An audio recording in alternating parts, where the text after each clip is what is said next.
is May Dolau from YesFinanciallyFree.com. Today we're doing page 66 of the South Sea Bubble from Memoirs of Extraordinary Popular Delusions and the Madness of Crowds by Charles Mackay. This is a book. You can get the link to it at YesFinanciallyFree.com. It's called the South Sea Bubble from Memoirs of Extraordinary Popular Delusions, the Madness of Crowds. My name again is May Dolau. I live in Waikiki, Hawaii. We own this 2-bedroom condo, which we live in, and another 1-bedroom, which is an Airbnb business down the street. But back in 2011, I owned no property, never had. I wanted to, it was like a dream of mine, but I had a lot of debt. I didn't know how to handle money, so I had over $40,000 of debts, credit card debts. I paid it all off, though, by April of 2016. Our family's net worth had improved by over $500,000. We were making almost $500 a month in passive income, and I quit my job. December 23rd, 2016 was my last day working at a local bank here in Hawaii. I became a part-time finance freedom coach, I coach clients to do what I did. And I'm a full-time mother of our son, Jordan, who's 7 years old. So let's talk about getting a free ebook, and then let's begin reading. I have a free ebook, Working Parents Guide to Financial Freedom, on my blog. If you just go to the right side of my blog, there is a space where you can put in your first name, your email address, and hit a big red yes button. That will get you the free ebook sent directly to your email, and you get on my email list where I send out very informative, inspiring content to my list to help them with one intention, and that is to become financially free as quickly as possible. So if you're interested in that, I highly recommend you go there. There's also a link to the ebook at the blog. There's a lot of free content. If you're interested in my coaching programs, paid programs, there is a link. In the menu, there's a products page where you can browse through and see what works for you. Okay. Now I'm going to summarize quickly. We've been reading this book for the summer break, for Jordan's summer vacation. And so far, there's a company called the South Sea Company.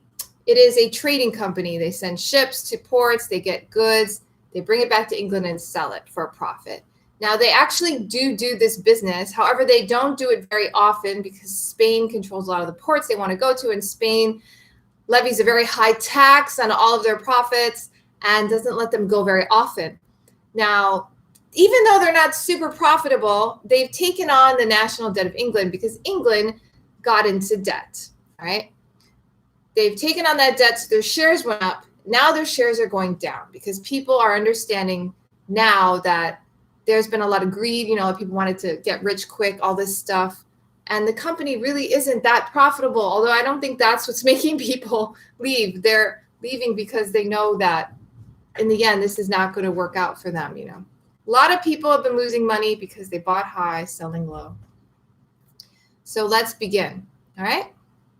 The bank was basically the last thing that happened was they had a bunch of meetings. The bank met with them. There was supposed to be a deal, but nothing really happened with that. Okay? So let's find out more. On the 12th of September, at the earnest solicitation, thanks for the hearts, by the way, of Mr. Secretary Craig, several conferences were held between the directors of the South Sea and the directors of the bank. A report was circulated that the latter had agreed to circulate 6 million of the South Sea Company's bonds, cause the stock to rise to 670. But in the afternoon, as soon as the report was known to be groundless, the stock fell again to 580, the next day to 570, and so gradually to 400. The ministry was seriously alarmed with the aspect of affairs. The directors could not appear in the streets without being insulted. Dangerous riots were every moment apprehended. Dispatches were sent off to the king at Hanover, praying his immediate return. Mr. Walpole, who was staying in his country seat, was sent for, that he might employ his known influence with the directors of the Bank of England to induce them to accept a proposal made by the South Sea Company for circulating a number of their bonds. The bank was very unwilling to mix itself up with the affairs of the company. It dreaded being involved in calamities which it could not relieve, and received all overtures with visible reluctance. But The universal voice of the nation called upon it to come to the rescue. Every person of note in commercial politics was called in to advise in the emergency. A rough draft of the contract drawn by Mr. Walpole was ultimately adopted as the basis of further negotiations, and the public alarm abated a little. On the following day, the 20th of September, a general court of the South Sea Company was held at Merchant Taylor's Hall, in which resolutions were carried empowering the directors to agree with the Bank of England or any other persons to circulate the company's bonds or make any other agreement with the bank which they should think proper. One of the speakers, a Mr. Pulteney, said it was most surprising to see the extraordinary panic which had seized upon the people. Men were running to and fro in alarm and terror, their imaginations filled with some great calamity, the form and dimensions of which nobody knew. Black it stood as night, fierce as 10 furies, terrible as hell. At a general court of the Bank of England held 2 days afterwards, the governor informed them of several meetings that had been held on the affairs of the South Sea Company, adding that the directors had not yet thought fit to come to any decision upon the matter. A resolution was then proposed and carried without a dissentient voice, empowering the directors to agree with those of the South Sea to circulate their bonds to what sum, upon what terms, for what time they might think proper. Thus, both parties were at liberty to act as they might judge best for the public interest. Books were opened at the bank for a subscription of 3 millions for the support of public credit, on the usual terms of 15L percent deposit, 3L percent premium, and 5L percent interest. So great was the concourse of people in the early part of the morning, all eagerly bringing their money, that it was thought that the subscription would be filled that day, but before noon the tide turned. In spite of all that could be done to prevent it, the South Seas Company stock fell rapidly.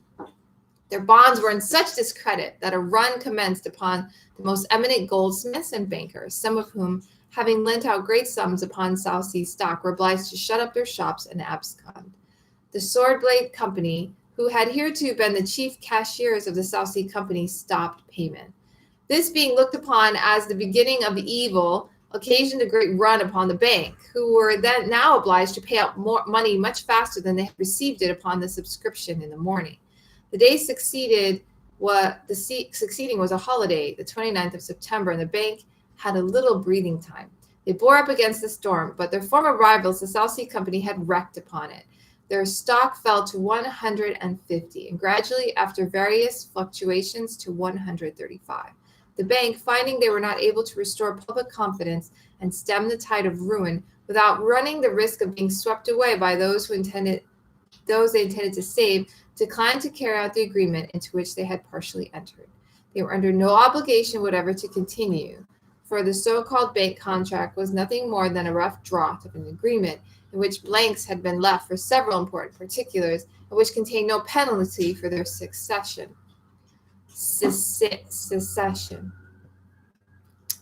And thus, to use the words of Parliament history, were seen in the space of 8 months the rise, progress, and fall of that mighty fabric, which, being wound up by mysterious springs to a wonderful height, had fixed the eyes and expectations of all Europe, but whose foundation, being fraud, illusion, credulity, and infatuation, fell to the ground as soon as the artful management of its directors was discovered. In the heyday of its blood, during the progress of this dangerous delusion, the manners of the nation became sensibly corrupted. The parliamentary inquiry set on foot to discover the delinquents disclosed scenes of infamy, disgraceful alike to the morals of the offenders and the intellects of the people among whom they had arisen. It is a deeply interesting study to investigate all the evils that were the result. Nations, like individuals, cannot become desperate gamblers with impunity. Punishment is sure to overtake them sooner or later.